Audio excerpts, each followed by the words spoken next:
There we go. And we're live. We got rid of our fancy intro music rather than us going, Hello. is this live?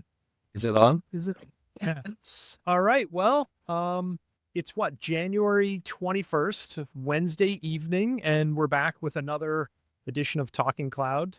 And I don't know about you, but I said to somebody the other day, I'm like, where the hell did January go? It flew. Yeah. I can't believe it's the 21st. It's crazy. Crazy.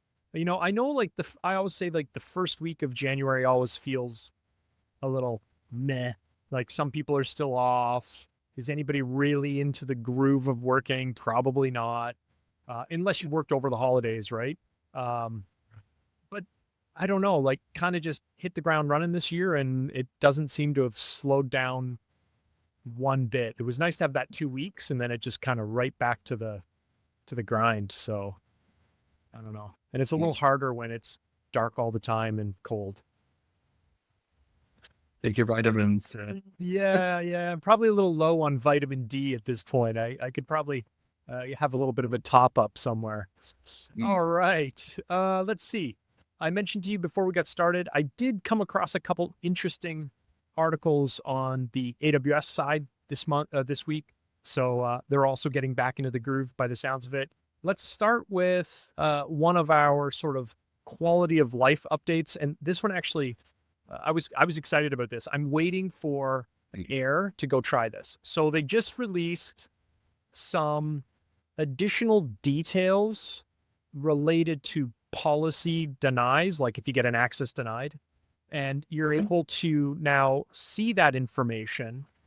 And you know what? As I'm looking at my cheat sheet here, I'm like, well, where the hell do I see this information? My brain would immediately think CloudTrail.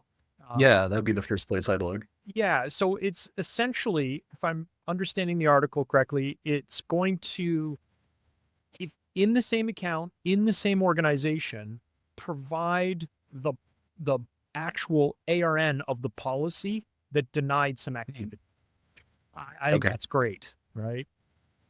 That's excellent because it was basically a black box before, right? You had to kind of guess which policy. Same thing with KMS errors. I know we always used to say like it's always KMS or it's always the policy like that, right? So yeah, that's good. Yeah, you're right on the KMS thing because I always found it challenging to surface those errors too. You always kind of forgot about KMS and then you're like, oh wait, I better go check that. I don't have key permissions or something like that, right? So that's hard to diagnose, but more often than not, that's the permission issue you're running into. Yeah. Well, unless everybody's at admin. Then you don't have any problem. Yeah. Well, I guess you'd still potentially you have different problems. Yeah, you have different problems. I guess you could potentially still have a KMS problem though, right? Because even though you're an administrator, maybe the key policy doesn't allow you to do something. So that's true. Yeah. It does say in the article that it's rolling out over time. So I don't know what that means, but you know, it may or may not be in your account now. It's hard to say, but I think that'll be interesting. And, you know, I spend a lot of my time hunting down permissions. So I was excited when I saw this one. So that's good. There's not really much else you can say about that one. What else do I have here? Okay, I found a very wordy article. It's on Amazon. I'm going to read you this. It was under the machine learning blog. Here's the title. Build the agents to learn from experiences using Amazon Bedrock Agent Core Episodic Memory. Wow, that's a mouthful. We'll talk about the details in a little bit, but, you know, funny enough, we talk about movies a lot, you know, on this, you know, which I have to tell you the other day, my wife's like, you know, I don't recall getting a movie recommendation from Travers in a while. So you're going to have to give us a recommendation. But I immediately thought of Adam Sandler and 50 First Dates and the character 10 Second Tom. Right. And I couldn't help myself. So essentially what they're saying is with this new feature, and I think it was related to the Strands framework, although I'm not sure if I'm mixing that up with another article we want to talk about. But the gist here is that in an agent-based solution, right, it does have memory in the sense of during that session in its context window, it's able to kind of go back and look, right? But what happens between those sessions? It's sort of, unless you're writing files out somewhere that it can go back and look at, it essentially has no memory of what it did before. Yeah. The concept then, of this episodic memory, is that it allows agents to not only understand what happened, but capture the complete reasoning chain. In the article, they talk about, like, if you've defined goals, decisions that it made, actions that it took, it's now able to capture all of that and use it between sessions. Cool. Yeah. So this is really interesting because I've seen a lot of sources kind of converge on something similar to this idea, in that you can either have a implementation guide document that you update at the root of your project, which is like, here's all the definitions for how the project works, what's happened, what's been done. But this is kind of like the next step of that. So you're taking, if I'm reading this right, you're taking all of the context from past sessions, essentially compacting it, extracting useful information about paths that work, paths that didn't, and then you're storing those in a vector DB, and then you're allowing the agent to search past paths. Okay. So it all comes down to this. Got it. So it's all coming back to context is king for these tools. So how do you make that as searchable and learnable as possible? That's cool. Makes a lot of sense, right? I will say that the article is information dense. And the other takeaway that I wrote down here is, this is cool. Is it easy? It didn't look like it's just like an API call or something you do in the console and you just magically have this. It did look like there's going to be some work to do to make this actually do what you want. And my first reaction as I was reading it was, I think this is kind of an example of something that you would have to just go and try. Yeah, you're going to want to experiment a lot with this. Yeah. Like what I'm going to do as soon as we're done this show now is I'm going to go back to my system and I'm going to try and implement. I've already got the vector store implemented. I'm going to implement the session archiving and extraction process. Yeah. Try to plug that into my TUI, right? Yeah. Keep me in the loop, because I'm interested in how it works. And the other takeaway that I grabbed out of the article was that it has two different types of learning that they sort of defined in the article. Episodes, which we've sort of talked about already, and then this idea of reflections. I actually wrote some notes on this because I knew by the time we got here, I'd be like, I can remember these two types of learning, but what the hell are they? So here's what I wrote down. When we think about episode learning, it defines or it remembers the tools that are used, the thinking that it used, and the results, the outcome of that. Versus reflections, I wrote down they're more strategic. And what reflections are insights that it gathers over multiple episodes. So there's some process kicking around in the background that's like, okay, over these past few sessions, run this reflection, critically review the episode extractions, and come up with some rules that we can apply to a project. Yeah, I think so. And to my point, this is definitely something you would have to dive into to really wrap your head around. It's a long blog post with a lot of information in it. And I don't know if I'm confusing this with the next thing that I was reading about, but I'm pretty sure they gave you sort of I'll air quote, practical example. A lot of these examples, would you use them in real life? Maybe not. But have a look at it. I thought it was interesting, and just this idea of being able to learn from those experiences and then be able to take that learned. I don't know what I'm trying to say. Take that learning and apply it the next time rather than starting from scratch. Distilling like wisdom almost, or like learnings about an environment. Do they give like any, they do give performance. There's some performance metrics in there. Yep. Okay. Do you see anything interesting in those performance numbers? So it looks like it's about maybe 10% better the first pass, seems. Yeah. On press episode. Well, you get some benefits here by, again, making sure your context is as useful as possible, right? You have a limited window. And again, you're probably going to run into issues where you have so many episodes and so many things distilled, you're going to have to pare that down as well, right? And then that might get a little lossy. Maybe you can have some kind of ranking for things that come up more often. Maybe, yeah. I think that, again, just kind of illustrates the point is there's some exploration or experimentation that's going to be done to see how all this works. Although given some of the new context windows that are coming out, it might not even be a...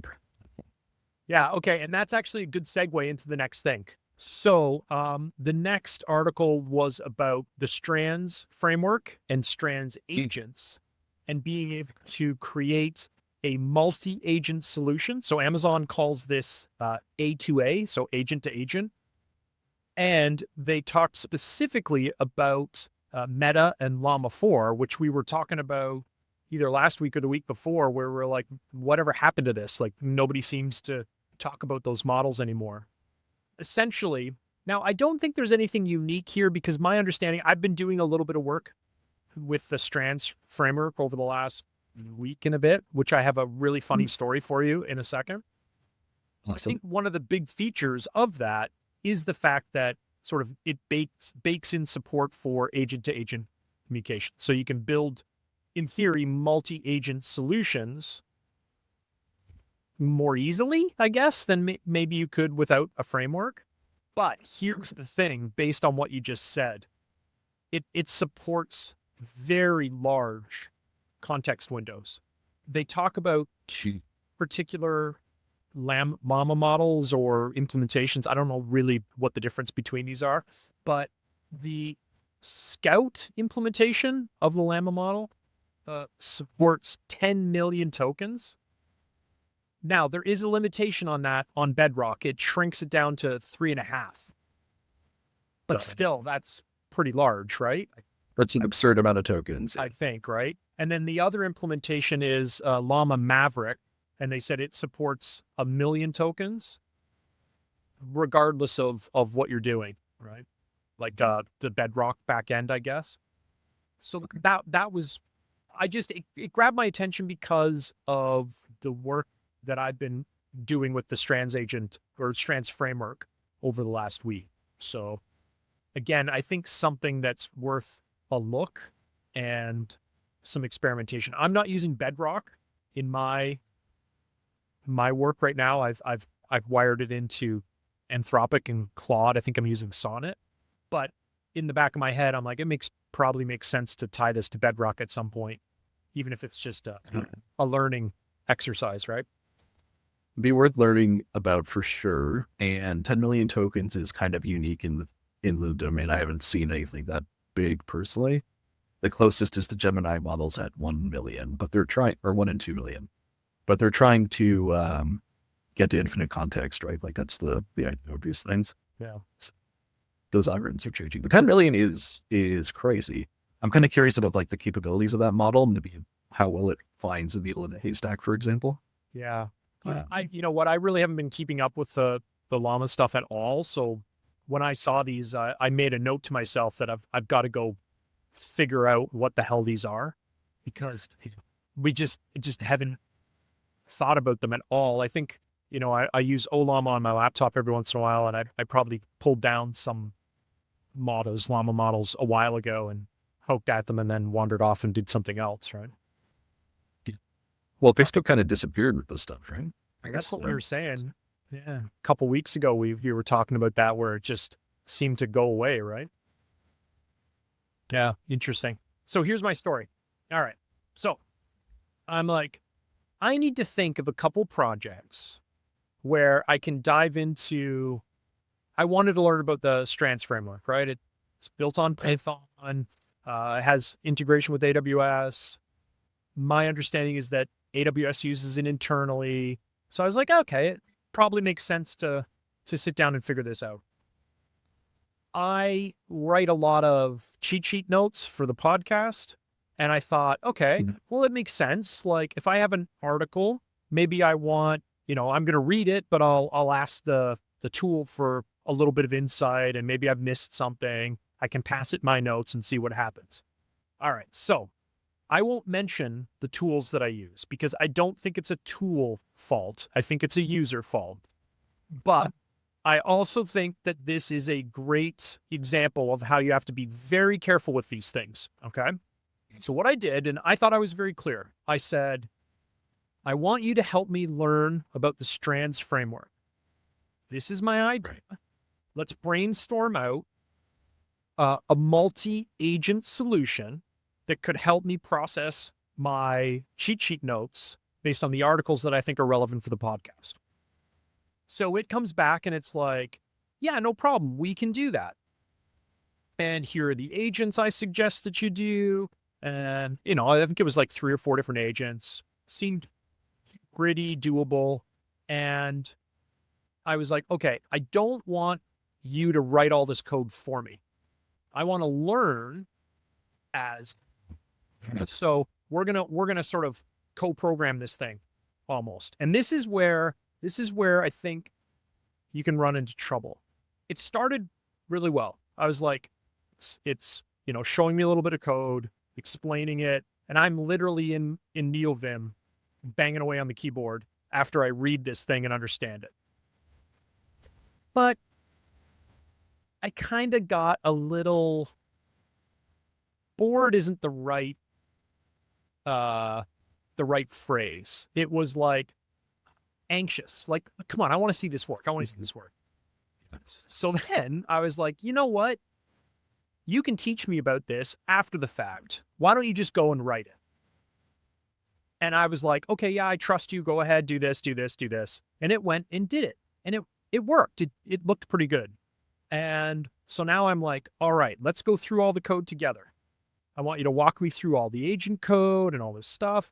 And in fairness, I learned a lot about the Strands framework, like tool declarations and all that kind of great stuff. And I wouldn't have known what the hell those were before, right? So like the tools that are available directly to your agent versus private things that the agent can't call directly but could use as a helper, all those kinds of things. So I learned a lot, right?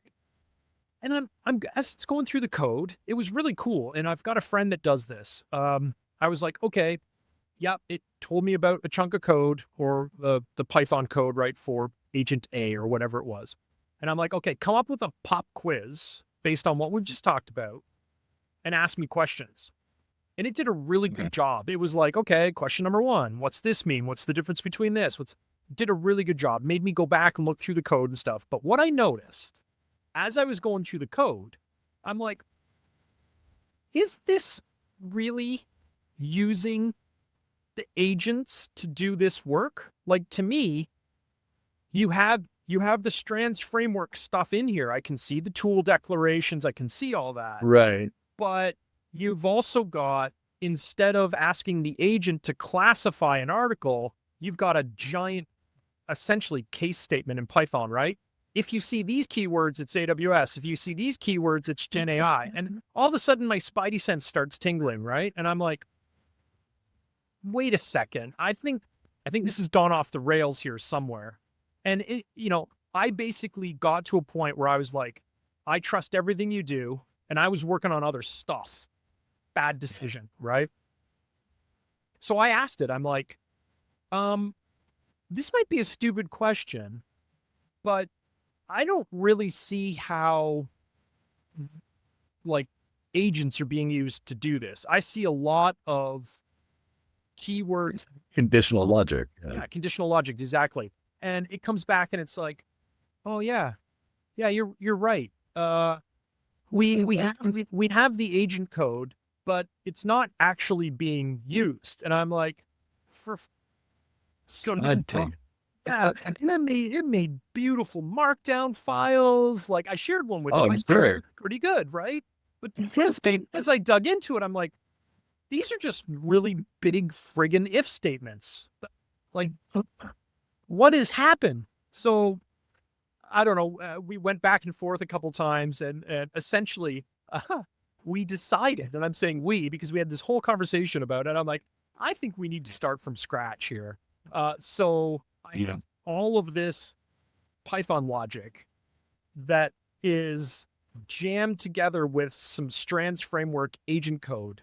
And I think my point of this long story is two things. If you're learning something new, you have to be very careful. And if you have lack of patience like myself, and I was just kind of wanting to get to the finish and just show me what this looks like, I'll figure it after. That can be dangerous. Yes. Okay. Because you don't really know what you're going to end up with. And to be honest, if I hadn't have dug into the code, would you have known? No, right? Yeah. Like, you wouldn't have known if I hadn't have looked at it. I wouldn't have come to the realization that, wait, these are just a whole bunch of if statements. Okay. Yeah. And the second thing that I learned from this is that you need to like review everything that it does, right? Like just this whole idea of just giving it sort of, this is my goal, and then just expecting it to achieve that goal with you not being or providing any critical thinking or review of stuff. You know, I'm working over here on something and I just see it going away, doing stuff. And it's like, hey, I'm finished. You want me to test? And I'm like, yeah, sure. And away you go.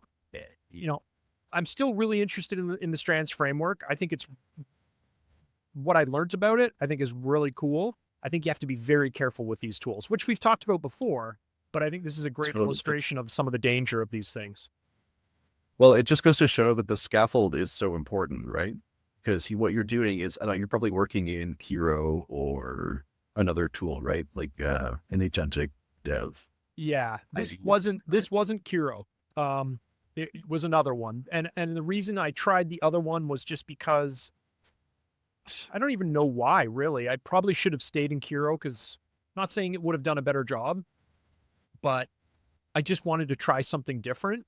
And yeah, I feel bad telling you what it is. I don't think it's a tool fault. I think it's me not paying enough attention and being distracted and just wanting to get some shit done rather than taking it a little slower and working through it more systematically. Well, whether it's cursor, anti-gravity, open cloud code, whatever, you know, it's about the harness, right? And you're trying to harness this thing to go in and do something that's not necessarily designed for, which is to teach you how to do something, teach you something new. Like Gemini came out with their teach me how to do X option on their application. And that is presumably purposefully scaffolded on the back end to ingest the information and regurgitate it to you in a way that makes sense for learning, right?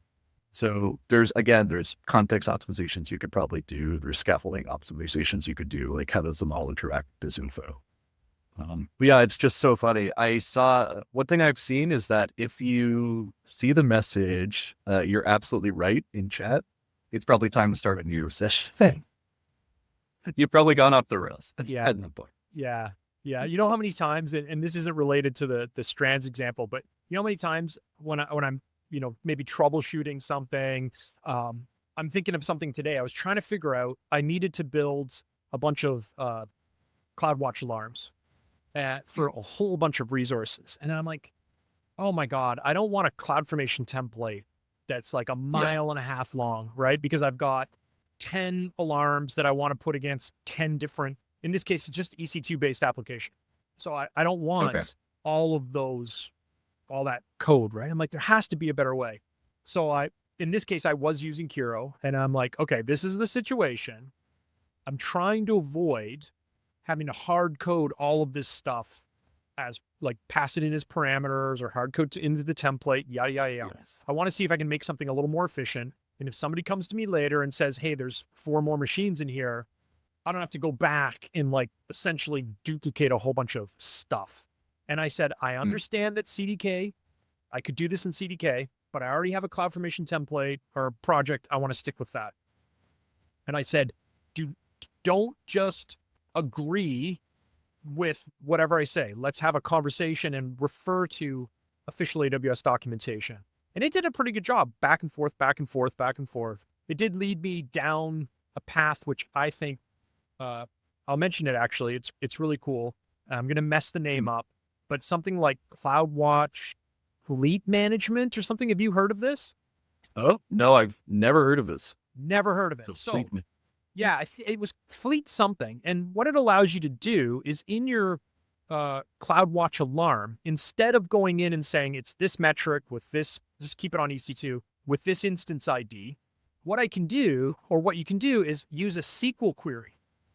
So what I was able to say is, okay, select from this namespace, and I was using CloudWatch agent. So select from this namespace, CW agent, the maximum of logical % free disk space on these on all the instances, and group it by the instance name.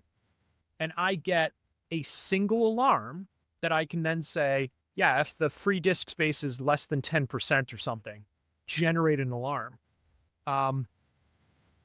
It doesn't appear, maybe I didn't finish it. I ran into some other stuff. I don't know if it's completely supported in CloudFormation, but if it's not, I'm just going to write up some simple shell scripts or something to like basically discover all the instances and loop through it and create what I need. But my point is that these tools are powerful, but you're right. Like as soon as it starts saying you're absolutely right, or just spitting out what it thinks you want to hear, you know, your spidey sense should tingle. You're probably not getting information that's going to help you. Definitely. Like that's a perfect use case is, what is an obscure service that I've never seen before? Like, is there something that exists that fits this use case for this particular situation I'm in? And then it spat that out. That's perfect. Yeah. And you know what I think is probably the thing that saved me a lot of pain is the AWS knowledge MCP or whatever they call it. Okay. Because I think a lot of times it was just making shit up. And now I'm like, no. Use the official documentation and provide me with a reference. Give me a source. Give me a source for what it is you're going to tell me. And I'm going to read that source, right? And then I'm going to come back and say, wait a second, this doesn't make sense, right? So yeah, source. Give me a source and do this critically. Yeah, those have been super helpful for me. Yeah. Oh yeah, very good. Very good. So that's my Strands story, long-winded.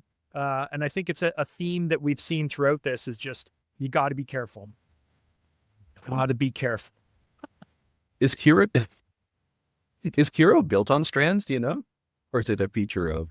I don't know, to be honest. As I was reading about Strands, I saw multiple references. And again, you know, take this with a grain of salt because I didn't necessarily find exactly those references in the documentation pages.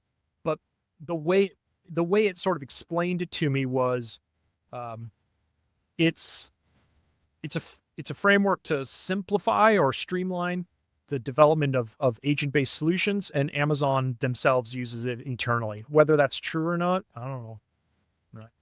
So it's pretty slick. It's pretty slick. And even though it went off the rails, like I learned a lot about the Strands framework, and now I have a much better idea of how I'm going to tackle the second iteration of this. I think I kind of started with the wrong idea in the first place.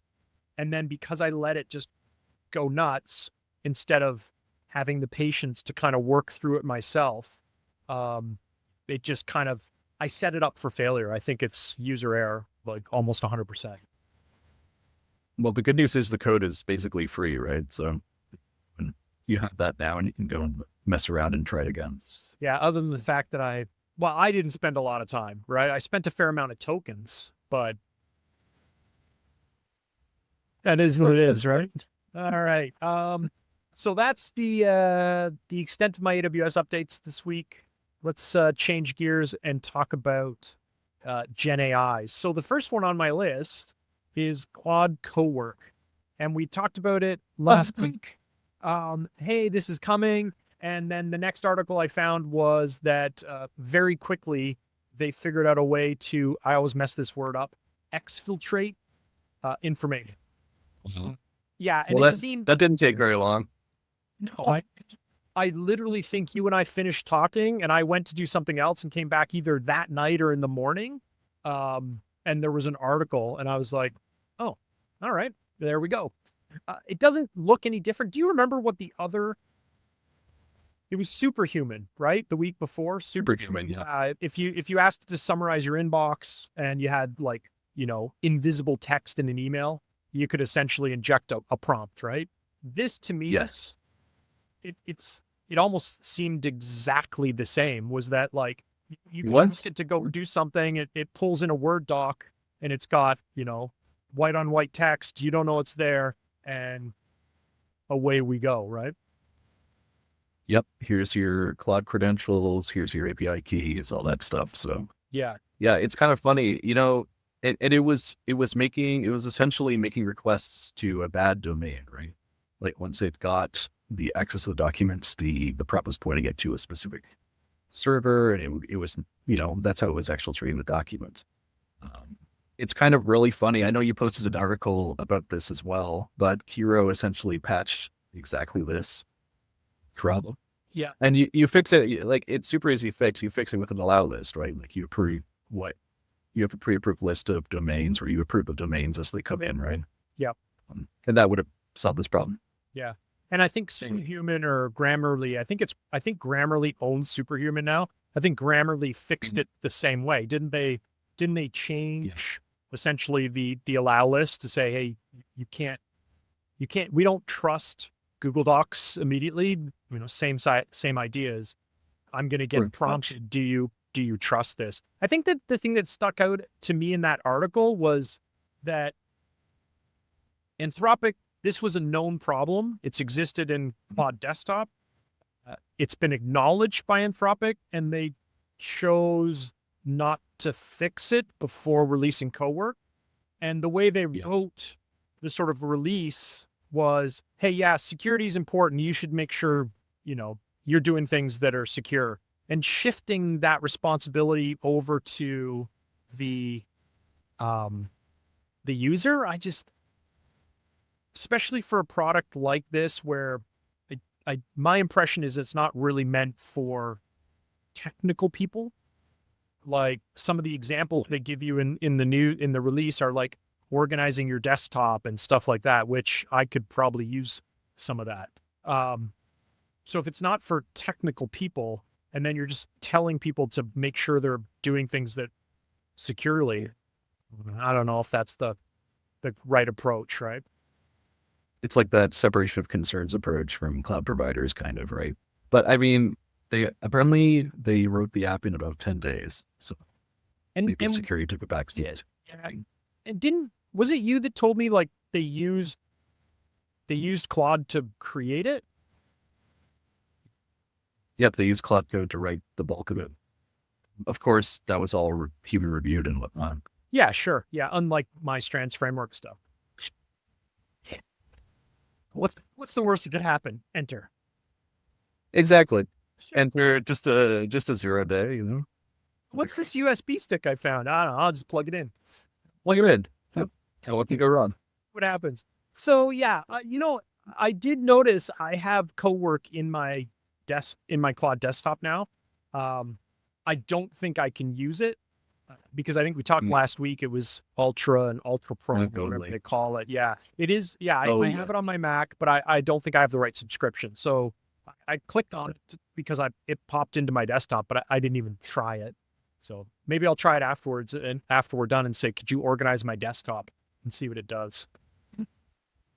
Yeah, that's a good idea. Yeah. Honestly, these things are going to be, it feels like a really interesting new way to use a computer in general. Like I know they're geared towards doing work tasks, but I've been using coding to like Cloud Code and Open Code on my machine with running Linux on, and everything's a file, right? So everything's writable to and from the command line. You can do all of your config through these systems. So you have kind of a natural language config now to do all this stuff. Now I love using the command line, and I love the specificity of the commands you can do with like the standard commands in the spec, right? But it's kind of an interesting new way to use a computer. Like I'm telling it to go and do research on websites. I'm telling it to go and configure editor better, like what could change, that kind of stuff. Yeah.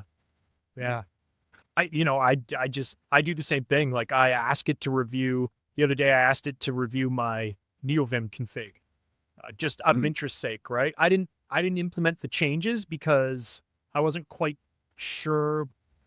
There's so much muscle memory.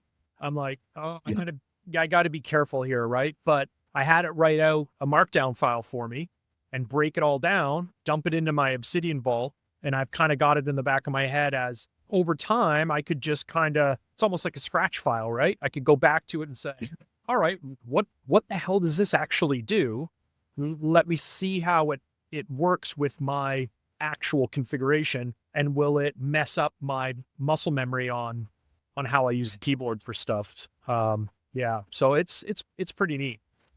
What else do we have? I don't really know if there's a lot to say about this one, but it was from Olama, and you can now use open models in OpenAI, the Codex implementation, through Olama integration. And it was a technical. It basically showed you the dozen commands you would have to run in order to do that. The thing that I thought was kind of funny was the examples. They gave you a 20 billion parameter and a 120 billion parameter model. And I'm thinking to myself, okay, I have a MacBook M2 Pro. I don't know what I've got for memory, but I'm probably not loading up a 120 billion parameter model on my laptop. Probably not. No, I could try, but I bet you the laptop is going to not like it very much. It might complain a little bit. Just a wee bit. I wonder how much memory that would actually take. How much memory do I have in this thing? Well, can you run? Okay, so I'm trying to think if I've seen someone run OSS 120 on a Mac Studio, and I can't remember if I have. But I would imagine it's somewhere in that range, like the 128 gig capacity. Yeah. At least 100, right? You know what's interesting? So this is like, how do you self-host one of these models and attach to it through Codex, through Olama? Yeah. There's been a couple of, there was a new model that released from ZAI Labs. It was GLM 4.7 Flash. Yeah. Yes. It's like 30 billion parameters, and you can run it on a 24 gig card. So I thought that was cool. Let's try it. Have you tried it? I haven't tried it. I don't have a good enough graphics card to run it, unfortunately. Okay. Just barely, just under the threshold. Yeah. I know in one of the Discord channels I hang out in, there's a few folks in there that have been going on about GLM 4.7 Flash for the last week and a half. I don't know what kind of hardware they're throwing at it. My Mac wouldn't be able to do it. I wonder. Yeah. The gaming PC. I don't remember what I put in it for a video card. I don't think it would have that much memory. At least you probably need like a 4090 or something. I don't remember what I put in it. When I fire up Battlefield after this, I can check. Check. So yeah, I think to your point, this idea again of just being able to do some simple integration between tools to then run these models on things like OpenAI. So, have you used Codex just as a side note? A little bit. I mean, it's kind of like, I use the model a lot. Like 5.2 Codex is really good at generating accurate code. Mm-hmm. So usually I'll use that as my code review tool. Okay. And I'll have Opus write the actual code if I'm doing something I'm just vibe coding. Yeah. And I've used the terminal app a little bit. It's fine. It's about the same as any of the others. Yeah, they all look pretty much the same, right? And there's a wealth of choice in that space. I just think it's really interesting that all of these providers are going more open, and then Anthropic's going more closed as time goes on. Yeah, it's kind of weird, right? I think it's like you said, 2026 is going to be an interesting year in the sense of like how much is going to just change. And maybe the next article talks a little bit about some of the change that we might see. I also think it's clickbait. So I'll get your take on it. This is OpenAI saying that its physical device is on track for an unveiling later this year. There's no context about what this device is, what it does, when it will be available. So this is kind of why I think it feels very clickbaity to me. Like, hey, this will very fluffy. Then the other thought that I had, and it'd be interesting to get your take on this, is, has there ever been a physical device, GenAI device, that's been successful? Not really. They've all been flops, right? Like, do you remember the humane pin? Yep. Yeah. Walk around with it on your shirt. Your lapel. Yeah. Yeah. That was a disaster. There was another one that was like a rabbit one, I think. Yeah. Yeah. Flip device. That was a scam. The closest thing you could probably claim to be anything like this is like an Alexa or Google Home, right? Yeah. Something that you just talk to and use like that. Like, so a dedicated ChatGPT device, right? So yeah.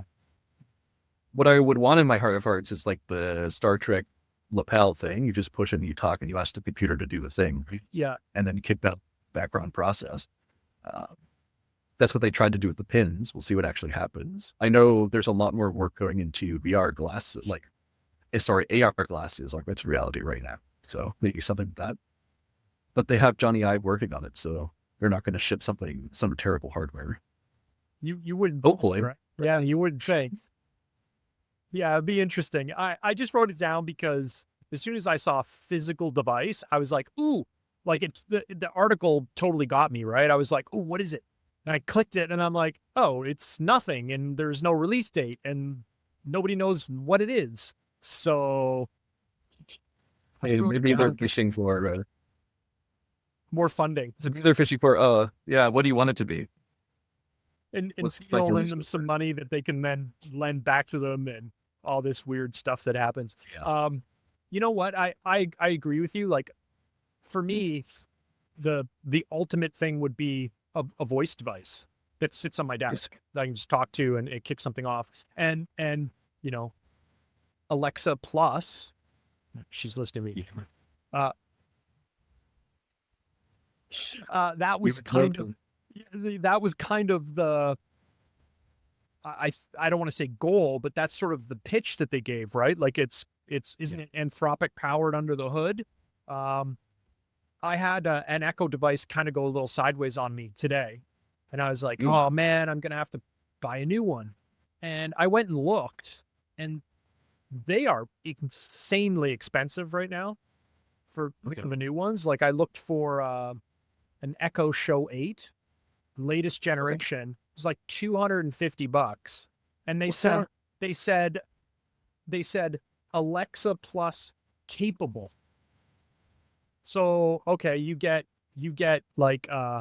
first access to it, but it's that service offering still doesn't exist. Like, same thing, right? I'm like, oh man, I don't know. Whatever. Like, you're subsidizing it already. I don't know if you need to charge. No, it's ridiculous, right? So, anyways, I'll continue to watch and see what happens with that one. I think we just, for some reason, lost our Twitch stream. I think there was a little hiccup there. Yeah, a little hiccup. I'm not going to bother restarting it. We'll just stay on YouTube. Okay, so what's the next one? Oh, the other one. I'm going to skip over the programming languages that are most token efficient. We'll come back to that in a second. But on the follow-up on OpenAI and physical devices and stuff, did you see the article I shared about advertising? You did. I did. Yes, I did see that one. So it's interesting. Happening. It's happening. Now, in shitification, here we go. Cory Doctorow, I'll have to look at his blog and see what he's writing. He's got to have something by now, right? I did learn something about this though. Did you know OpenAI has a product called ChatGPT Go? It's $8 a month. Okay. $8 a month. Your kind of subsidized ad-based product. Okay. Yeah. Gotcha. So they said in the article that if you have a Plus, Pro Business, or Enterprise plan, you will not see ads. But if you're on the free version, which I didn't even know, to be honest, that they had, I've always just given. I guess I have a Plus account or something, right? If you're on the free or Go edition, then you will get ads. Yeah. Okay. But this is go ahead. It's a page on the Netflix playbook. That's what it is, right? Yeah. Exactly. Additional tier to try and make up some revenue. Yeah. Prime Video, $3 a month, or you're going to see ads. I think Disney does it now too, right? I think they all do it. Yeah, it's normalized. We've reinvented cable. It was a good little run while it lasted. Welcome back, cable. Yeah. The other thing that I wrote is they say all the right things in the article. Like whoever wrote that article, it's probably ChatGPT, knew what to say, right? Your data and your conversations will never be sold to advertisers. Right. Your answers will not be influenced by advertisers. Your answers will still be based on, good quality, driven by what's useful, not ads. You know what this is? Like, they might say that, right? It kind of reminds me of the thing, how people think that their phones are always listening to them? Mm-hmm. But actually what's happening is that Google has such a good profile on you that they sell that to advertisers and they can target ads more specifically. This is such a better, what sort of looking for, kind of distillation of who you are and how you think, because you're writing everything you think about into this machine. Right. So they know everything about you, how you think, what you're looking for. So you can't tell me, they may not sell that information directly, but man, think of the profiles they should have built. Oh man, people, they know you so well. That's terrifying. Yeah. How many times have you been in, doesn't matter if it's ChatGPT, Claude, doesn't matter. And you're having a conversation about something and it'll say something along the lines of, oh, well, based on our previous conversation on X, you would most likely want to do Y. And I've caught myself a couple of times. I'm like, what are you talking about? Right. I'm like, right. So then I go over to the little search thing and I'll put in a couple of terms. I'm like, holy crap. Like we talked about that a long time ago and it remembered it, right? It's got the ability to go back and look at that stuff. And you're right. Like the profile that it must know about, I wouldn't say every user, but if you're like a heavy user of these things, probably like you and I, like I talk to these things all day, every day in a work context. Yeah.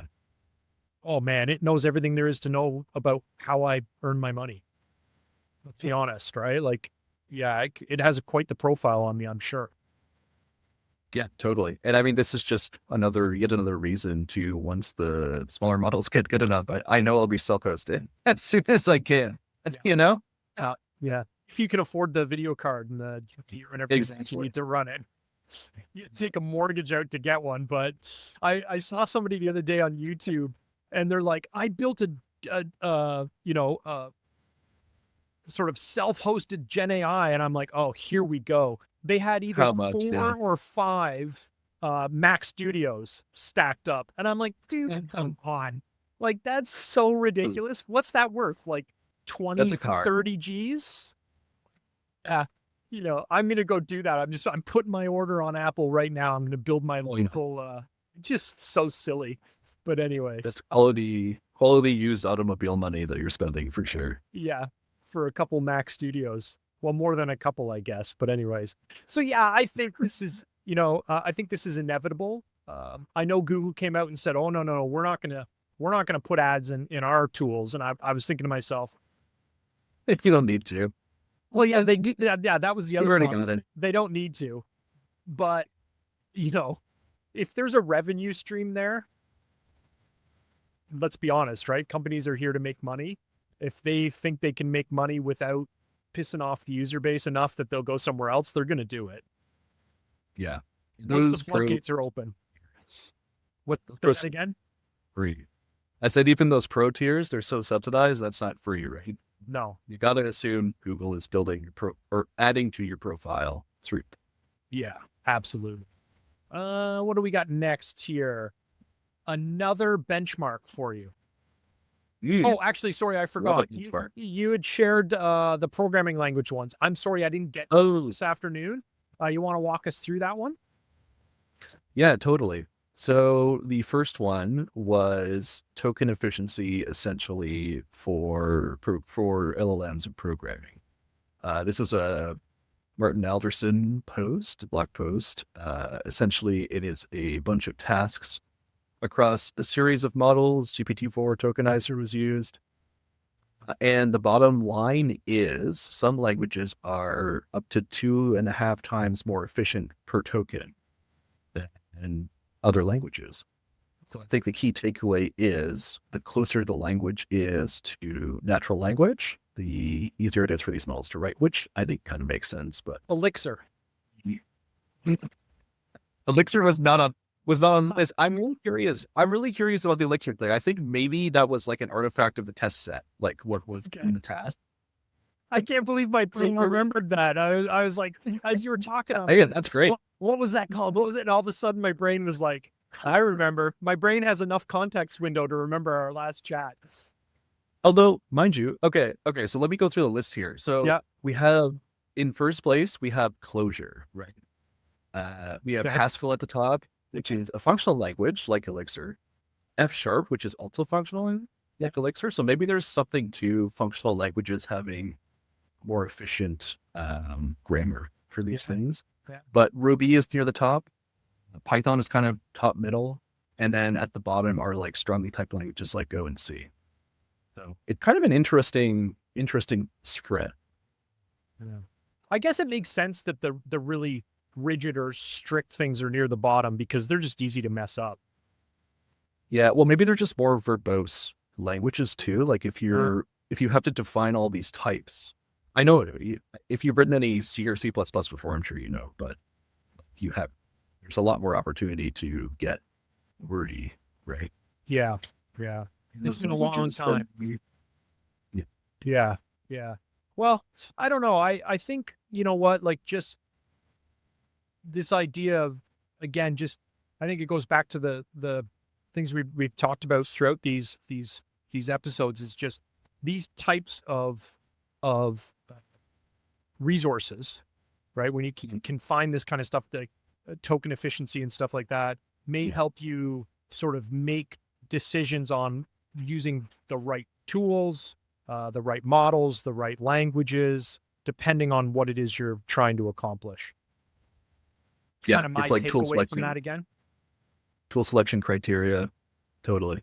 And it's like, it's fine to write something like if you're writing a Lambda like function or a serverless service, it's fine to write it in Python or Ruby or what have you if you don't need kind of extreme speed or concurrency that you're running on like millions of requests per second, right? Yeah. Once you get to that point, then you can maybe invest the time to go write it in a compiled language that you'll get the binary for, and you can run that a lot faster, right? So yeah, exactly.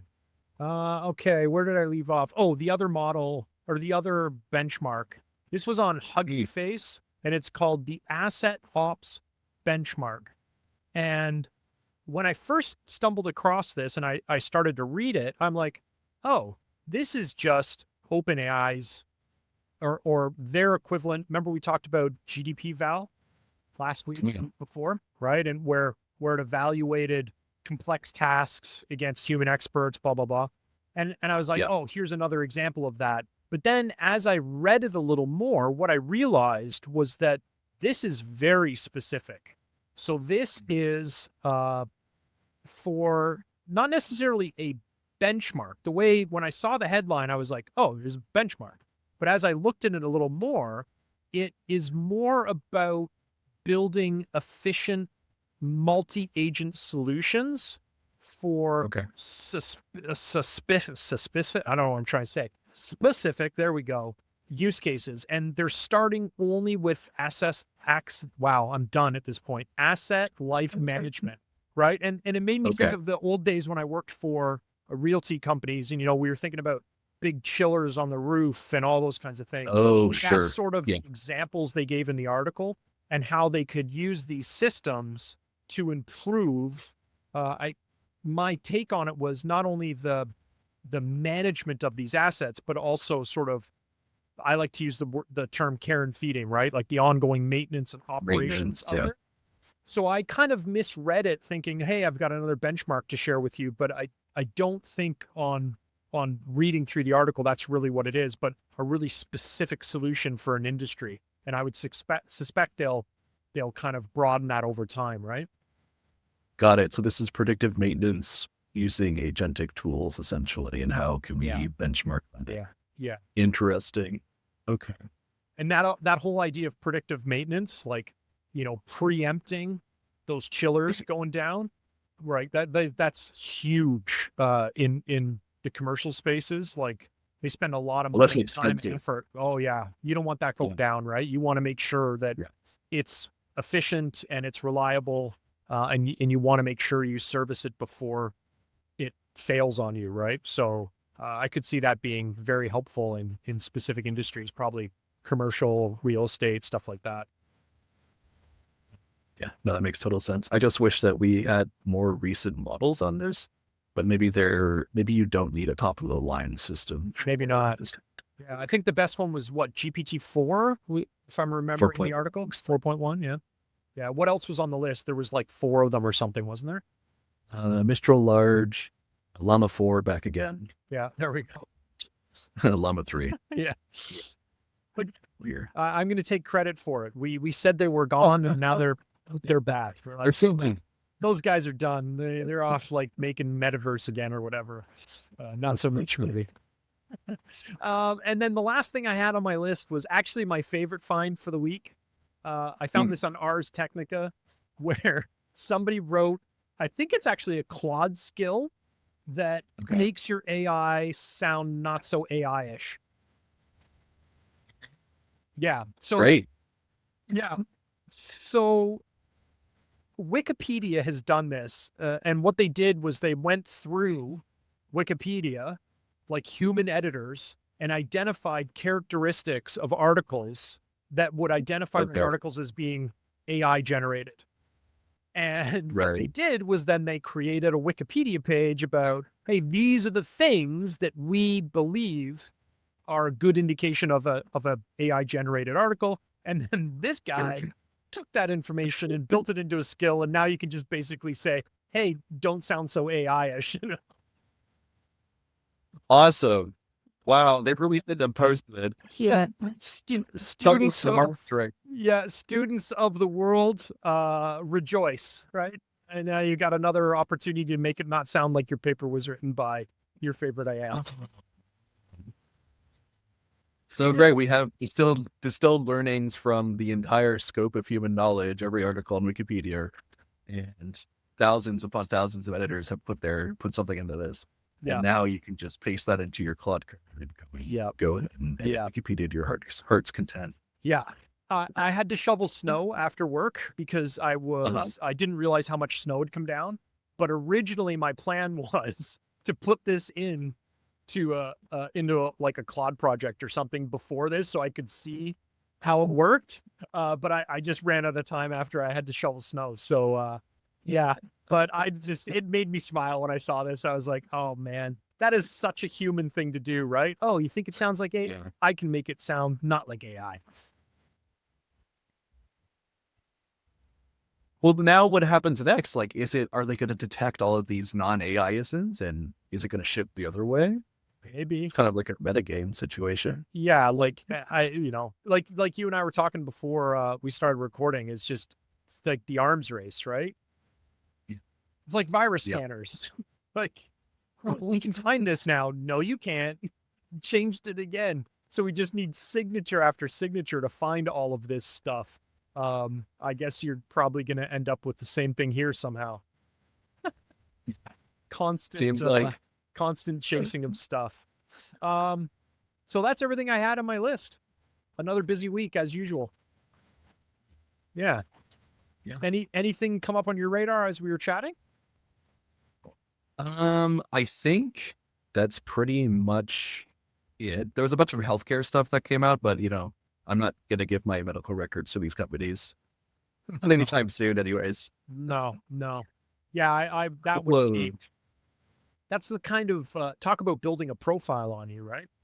No kidding. Yeah, the value of that data, oh my God, astronomical. Yeah, that's crazy, and such a huge risk for security breaches.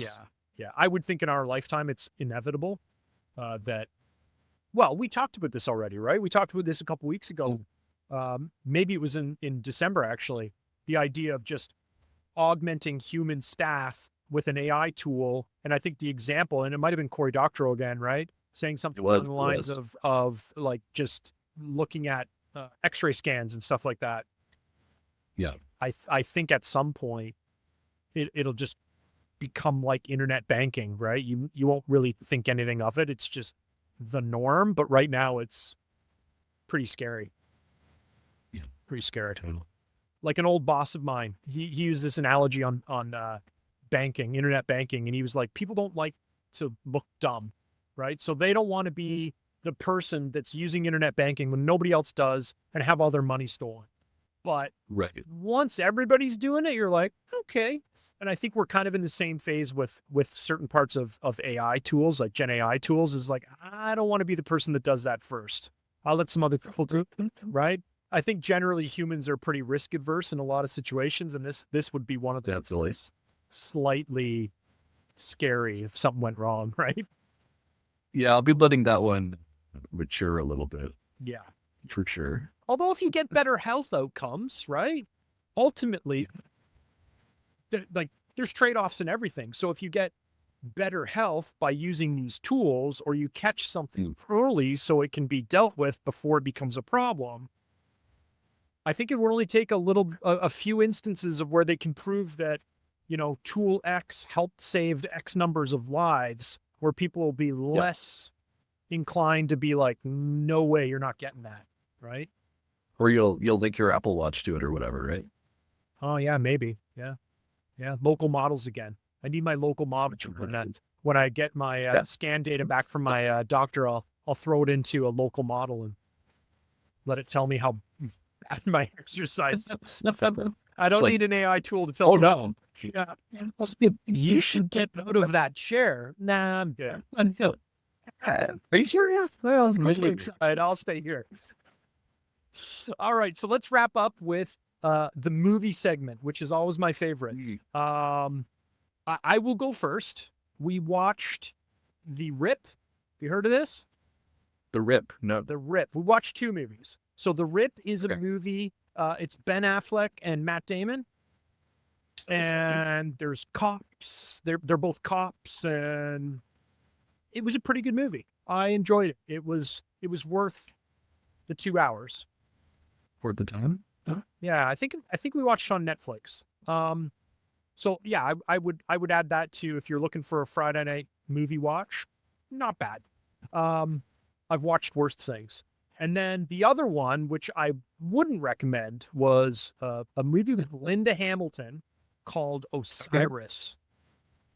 Osiris, all right. Yeah, and the concept was really cool. Basically This sounds fun. People on an alien ship, and I won't give it away. Kind of like, military people abducted by aliens, and just goes from there. And it just, as we were watching it, I'm like, oh, that's from Aliens. Oh, that's from Predator. It's like they just took a whole bunch of movies and squished them together and went, here you go. And then we make an alien movie. Yeah. And, it feels very alien-like, whole dark, dingy spaceship and, round the corner, what's there kind of thing. If you can, we rented it. And that would be the only reason I was like, oh man, I want my $6 back. I'm not quite sure about that. But if you can watch it for free, I would say it's you might get a kick out of it, but I was convinced that I spent $6 to watch it. I'll see if I can find it. This kind of looks like they raided James Cameron's closet for the bits and bobs. Oh, yeah. It's a Frankenstein alien movie. They just took a bunch of pieces and reassembled it into something. It was entertaining, but I'd be like, if I got it for free, no problem, because I paid for it. Not so enthused about it. But anyways, how about you? What have you been watching, or what are you watching? Planning on? Did we talk about? We talked about Begonia, right? I think we talked about that. Yes, you did, yeah. And I saw that I think it was in Prime Video, and I'm like, I'm not paying for another movie, so I might wait and see if I can find it somewhere else, if you catch the drift. Fair enough. Yeah. Rain sailing, yes. Yeah. It It was good. I recommend it. But something we watched this week. Have you heard of a movie called Rental Family? It sounds familiar. Who? It's a Brendan Fraser movie. And he's living in Japan as an expat and kind of as a failing actor. Yep. Like he went over there, he was in like a really popular commercial and kind of didn't get much work since. Yeah. But he gets a gig as a rental family actor. So people will rent him out to kind of play a role in their lives. And it's a kind of just a weird, very interesting concept. I don't think it's like a real thing in Japan, but it was a nice little poignant Brendan Fraser movie. Yeah. I like Brendan Fraser. Might like this one. It wasn't. You have to watch what? Mummy. Mummy. Yeah. Mummy 2. Encino Man. Mummy 2. Encino Man. Blast from the Past. Jungle. Yeah. Blast from the Past. Have you watched that? I've not. What's that? Man. It's an older movie. It's basically, it's Brendan Fraser, Christopher Walken, Alicia Silverstone, and I can totally see the mum, and I should remember her name, and it's escaping me. But essentially, Brendan Fraser grows up in a bunker because his dad's a scientist, and he thinks the Russians are going to attack. Oh. So he's been underground for like his whole life. In a fallout shelter, I guess. And so he comes back to the surface, and the world's a little different than when they went underground. It is a really fun, silly little movie. It's worth a watch. Yeah, you'd have a chuckle, I'm sure. The dancing scene, probably my favorite. Nice. Yeah. Okay. I'll leave it at that. So if you watch it, let's. I'd like your review. And I have one other thing, not a movie to talk about. Have you seen? I hope I don't mess the name up. Hightail. It's a video game. Hightail. Oh yes, this has been everywhere this week. Kind of like it was supposed to be like Minecraft 2 or something, right? Was that the idea? Yeah. It's essentially Minecraft, right? The way they explain it, set out on a venture built for both creation and play. Hightail blends the freedom of a sandbox with the momentum of an RPG. And it's Minecraft. Somebody told me there was like Minecraft servers that have been around for a while, and I can't remember what they were. You'd probably know the name if I said it, if I could remember it. But I guess they just have a huge community, and people have been asking them to build a game for a long time, and that's where this came from. These guys built this game, and then it kind of got, kicked to the curb for a while, and then they managed to revive it and release it. Okay. I think Riot bought it. Riot bought it, yeah. And then they shuttered it. They shuttered it, and then they got it going again. It's $20 US for the standard. I might pick it up. I like Minecraft, and I watched somebody play it on Twitch the other day, and it looked pretty cool. Supposedly it's got a great modding system, the whole bit. So who knows what you turn it into, right? Well, I did get a request to spin up a Hightail server from inside the house. So already? Oh, yeah. But if you, so I'm already looking at it. Okay. Well, give me if you get it going faster than me, let me know what you think. But I almost pressed the purchase button the other day, and then I got sidetracked doing something else, and I just thought of it now as we were reviewing things. Maybe we should change this podcast into just movies and video games. Movies and games. We could probably fill an hour once a week on movies and games, I bet. We definitely could. That's for sure. Yeah, I definitely think we could. All right, man. I'll let you get back to your Wednesday night. I'm gonna go. Speaking of video games, burn a couple missions in Battlefield. Gotta finish up my challenges before season 2. Season 2 is just around the corner. It's coming. Everybody's freaking out already. So typical video game culture now. So, anyways, all right, man. Well, I'll talk to you next week. Yep. See you next.